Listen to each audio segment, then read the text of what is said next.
ẹjá lọ sékìtì ilé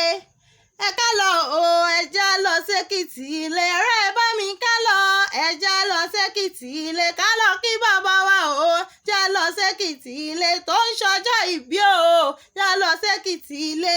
ó yá o ẹjá lọ sékìtì ilé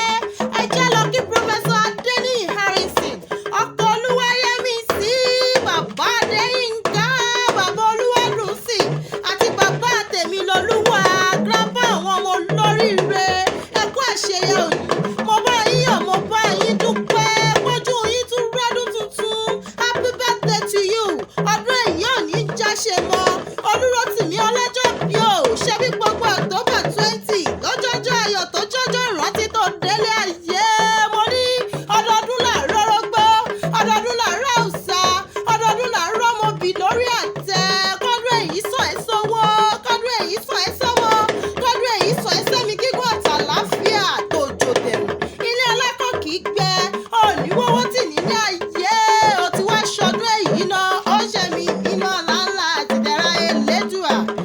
àkànbí ọlọ́jọ́ bí o ṣe bí wọ́n lọ́mọ wọn lẹ́kìtì ọmọ èkìtì ṣáni ìwọ ti ń wá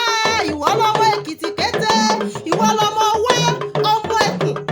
ẹkùn kínní ọmọ ẹkùn kejì ọmọ ẹkùn kẹta ọmọ ẹkùn kẹrin tó fi dórí ọ̀kànlélógún ẹkùn ọmọ olókè méjì takọtabo lórí ẹ̀rọ wọn ọmọ fàkàrà sábẹ́ ẹ̀wù jẹ ọmọ ọláyẹmọyìn o mo níta ní bọ́bàgún wà lójú ogun ọmọ ọlẹ́kùnlé aládéwúre ṣe bí òkè mẹ́rìndínlógún ló lálẹ́ bàbá rẹ̀ já mẹ́ta dúró bọ́ mẹ́ta bẹ̀rẹ̀ bọ́ mẹ́ta kúnlẹ̀ bọ́ kọ́là bọ́ tá a gbọ́dọ̀ kúndó ọ̀tọ́là bọ́ tá a gbọ́dọ̀ wọ́dọ̀ mo ní o ti ṣọdún èyí náà ó ṣe mí tayatọmọ lọ́lá elédùà Basirat Adékúnlé Afẹ̀dẹ̀gbàwúrà lèmi ń jẹ́ the truth orator